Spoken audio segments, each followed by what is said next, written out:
This is actually me here. So. Oh, right. Well, hey, I had a really good time talking to you. Yeah, me too, which is rare. Actually, I'm usually not that social, so. Well, maybe you'd like to talk again sometime. Yeah, definitely. We should hang out. Yeah, that'd be lovely. Okay, so I'm gonna give you my number. Okay, I will. Top secret. Good. I did not mean to stay out so late. No, me neither. My boyfriend will be worried about what happened to me. So, you know, call me. Yes. Thank you very much. Nice to meet you. Nice meeting you. Cool. Good night. Good night. That was a clip from What If, and Yes, it I'm was. joined by its leading man. Hello. Hi, Daniel Radcliffe. How are you? I'm very well. It's nice to see you. Excellent. Good to see you. Thank you. Congratulations on this film. I thoroughly enjoyed it. Thank you very much. No, I'm proud of it. I kind of came away going, what if as well? Because I reckon everybody's got a what if moment or person in their life as well. Yeah, Do you think so? absolutely. I mean, I think that that's the beauty of this story. It is very, very relatable. Like, we've all been in a situation where, you know, we've started, you know, wondering if, you know, you're hanging around with your best friend a lot, and you start wondering if, oh, well, maybe, you know, is there something romantically, you know, should we be advancing this relationship in some way? And, you know, I suppose the question, our film asks is, what if you meet the right person at the wrong time? And you know, we've definitely all been in that situation. So yeah, I mean, I think but it is, as you say, like, it's a really, as well as asking all those questions, it manages to be like a very happy film and very sweet film. I think, you know, in contrast to most of my other work after Potter, it will leave audiences with a smile on their face rather than questioning why they came to see the film in the first place. You've made a lot of people smile. What are you talking about? Well, in Potter, yes, but I feel like Woman in Black didn't make many people smile, and True. and Kill Your Darlings wasn't exactly light fare. So that, yeah, I think this is kind of my first thing that you could genuinely say to anybody of most ages: you will enjoy this film. Do you enjoy comedy? I do enjoy comedy. It was most of what I grew up watching. Like, I mean, somebody asked me earlier today to like list some of my comedy heroes, and I in my head, before I started answering, I was thinking, oh, I wonder if I'll be able to think of enough. And before I knew it, I'd listed like the casts of about, well, 4 or 5 different programs and different stand-up comedians, and it's what I grew up watching most of, and I love it. And you know, I'd always wanted to do stuff that was based in comedy, but interestingly, kind of a lot of the stuff I was offered immediately after Potter were things that kind of capitalized on Potter in some way, so that, like, so I was offered a role in the Seth Rogen movie, This Is the End, essentially, you know, and it was just a lot of things that it was really funny, but I was always thinking, like, I needed to find a context for myself in comedy outside of Potter and outside of that, and also because a lot of it was also like people parodying myself as well, and I feel like I did that in Extras, and that was the best version of parodying yourself you're going to do. So I didn't want to be repeating that as well, and like a lot of people wanted to find mileage out of, you know, getting me to cameo as like the brattish child star and things, and again I wanted to like be funny on my own, not making fun of a persona or who I was, Or somewhere you've already been. or someone I've already been. So yeah, so it was definitely like about waiting for the right script to come along, and thankfully it did. And this is a really funny film, but also one that I felt was really smart, and you know, hopefully people will enjoy. I think they will. It feels really natural for you as well, and it feels like, I don't know, the closest character to you that you've played. Oh, not in situation maybe, No. but in terms of, you know, watching you really on screen. Yeah, I hope you I take mean, that as a compliment. No, I mean, do, absolutely. I mean, it is, you know, it's the first time that I've played somebody who is not a wizard, and who is not, you know, fighting ghosts, and who is alive today. So it is really the closest to a character that I've ever been myself, you know, so I'm glad that that's what's came across. Yeah, I mean, I definitely I like being able to show a bit more, and I think a part of my journey as an actor actually has been just letting my own personality out more, because I think I used to think if you were using your own personality, then somehow it wasn't acting, and actually, like, that's not true. It's because acting's not about putting something on, it's about just being honest and real. And I think, you know, one of the things that has definitely allowed me to do that more has just been, you know, towards the end of Potter, I can see myself like not really like trying to hold stuff back, because I'm scared of my own face being my face, and so now it's kind of I've let a lot of that go, and it definitely helps. Shake it out. With Wallace, it's that thing where he has these different relationships with these different characters, and it's different types of comedy, and it's different warmth, and it's different intimacies that are there as well. Yeah, I mean, I think that's one of the things that we got very lucky on in a way. Not lucky, but the film was cast very well because we all got on in different ways, and we all. The relationship I have with Zoe is totally different from the relationship I have with Adam Driver's character. But yeah, they're equally kind of fun to do. And also just, I think the joy of this film, because there's nothing particularly revolutionary about the story. It's a very traditional romantic comedy story in some ways. But I think the joy of it is just watching these characters relate to each other. And they are a very funny group of characters to watch interact. But they all feel very real. It doesn't feel like, we're watching, a quirky Americanized idea of what young people are like. It's just what we all. I think the way we all act and the kind of the people we are very much come out in this film. Apart from Adam Driver, who I have to say is not like his character. I will say in his defense. Don't spoil it for me. No, he's wonderful and he's very, very funny, but he's like not quite as brash. He's he's a bit of a force of nature in terms of what you watch as a viewer, whether it be him in this or in Girls and things like that. And I'm excited to see where he goes as well with his career. But you two on screen together, it's sparky, it's fun. I wanted to ask about the kind of, was there much improv encouraged? How did it work? I mean, there were bits. I think one of the things that it's a real testament to Ilan Mastai's script is that everyone thinks there's a lot more improvisation going on than there actually is. Like, there is quite a bit in the movie, but it pales in comparison to the amount that was actually written and feels just as naturalistic. Similar to the sort of the first series of The Office, I think in the performances and in the writing of that was just incredibly naturalistic, even though it was very pretty strictly scripted, is my understanding of it. But yeah, for this film too, we would generally do the first 3 or 4 takes just kind of on the book, and then he'd say kind of go off and do whatever you like, and it was great. I'd never really worked like that before, so it was fantastic. And Zoe's brilliant to work like that with, as is Adam. The whole group, we had a really, really good time just basically just trying to make each other laugh all the time. Who's the worst? Who's the worst at wasting time or trying to get everyone to crack up? I mean, I'd say we were all probably quite good on this. I mean, my main concern is like when Adam Driver is improvising, it's very hard not to laugh sometimes, and because you just have to repeat to yourself in your head, like, what he's coming out with now is genius. Like, don't you ruin it by just laughing. So yeah, there's a lot of that. But no, generally speaking, we were all quite good. It's a short, it was a short time frame we're filming in, so we didn't screw around too much. Not too much time to spare. No. What was it about this particular project that you said you were like, yeah, I want to do that? And what is it about?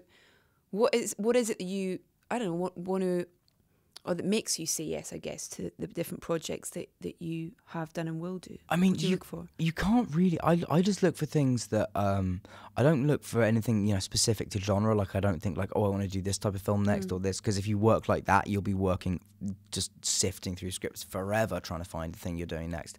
So you really just have to go by what's good when it comes in and not be I mean, it's very good to be selective and obviously, but you can't have too many like preconceived notions of the kind of jobs you're going to get or the kind of things you want to do, because you never know what's going to come in. And it's just about finding stuff that I would want to see as an audience member is really kind of the only gauge you have. And also, I'm in an advantage of I get a lot of sort of praise for my choices, but like the truth is, I'm one of the few 25-year-old actors in the world that has choices. Most of my friends are just going up for auditions, and if they get the job on that terrible film, then they are in that terrible film, and they're glad about it. But that's the thing for me. I don't have to be on the set of something I don't want to be. So I just have to be passionate and enthused about whatever it is. And there are, at the moment, it just seems like the most interesting scripts that are around are kind of in the indie world rather than in the studio world, just because if you're working. Why do you think that is?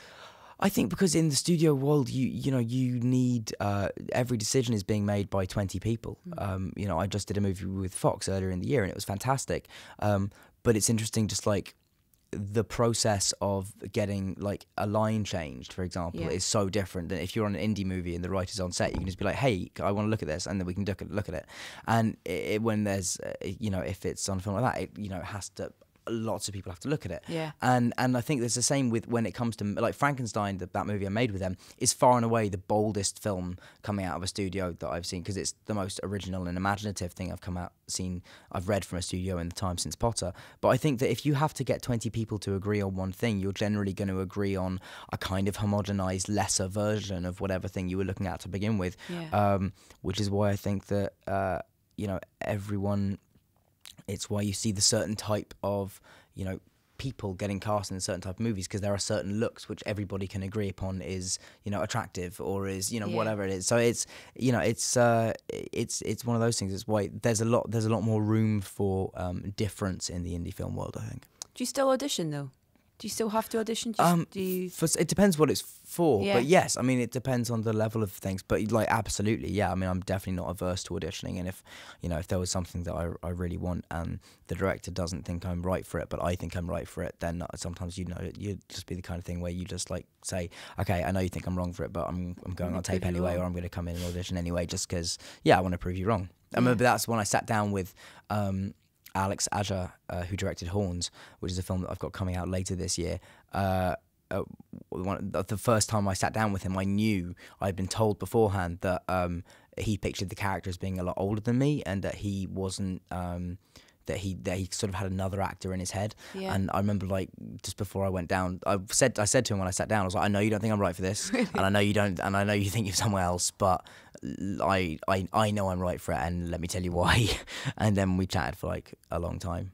And then I got the part. Wow. So after a while, like, it wasn't immediately at that meeting, but it was like later. It was soon, because it's not very often that I feel like it's very rarely that I read a script and I think, no one else could do this except for me. No one else can do this except me.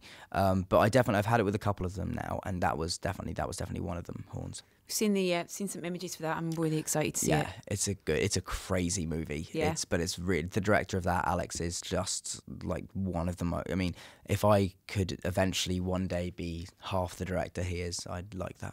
Funny you should mention that, because I hear script writing is something you've been doing, and you want to. Yeah. I mean, is that the long-term plan then? Yes, definitely long-term. Both sides of the camera, or just if I was directing, I would like to just direct. I wouldn't like to act in it as well. Although somebody said to me the other day that that's how Chris Evans got his movie made that he just made. He was in it, and that was kind of one of the things that like helped him get it made. So who knows if I would change my mind on that. But in an ideal world, I would like to direct and not be in it at the same time. I'd just like to enjoy directing and writing, as you say. And I've written one thing, and I'm trying to write another, and I love it. Like I want to be in this industry in as many ways as I can.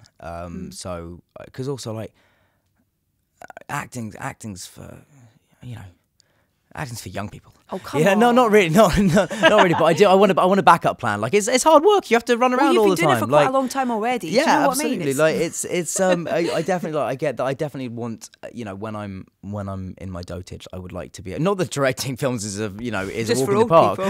But I just think it's a nice thing to be able to have to go on to later in your career. Like in the way that some bands become producers and become when that's not something that it's definitely something that I would like to kind of look into as you go on. Well, the experience that you've had in terms of and then kind of using what you've seen people do and what not to do is you're in a great position to then take that forward. Hope so. I loved a thing that I read. There's probably a lot of things written about you that are false.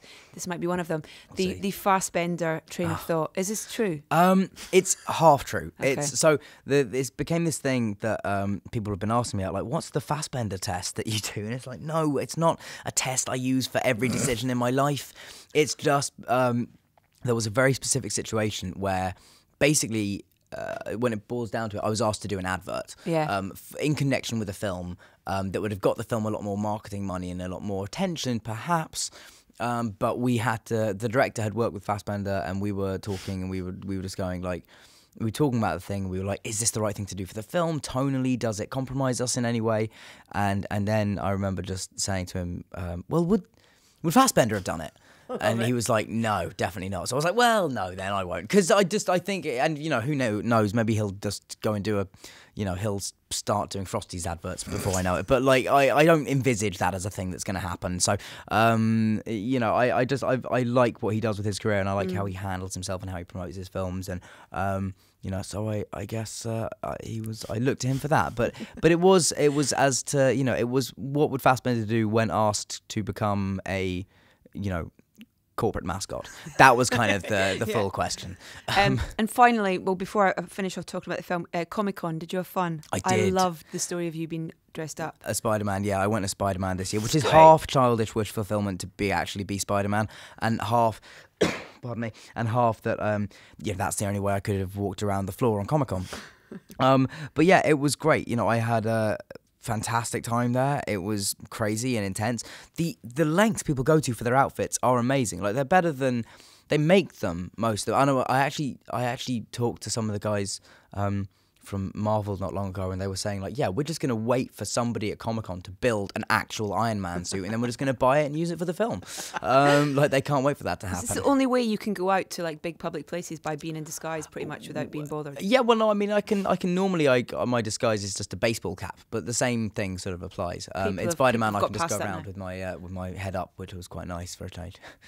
It's so nice to chat to you. Thank you very much. Just, and it's so exciting to see kind of what is ahead, and as well as What If, which is just such a fun film to be part of and watch.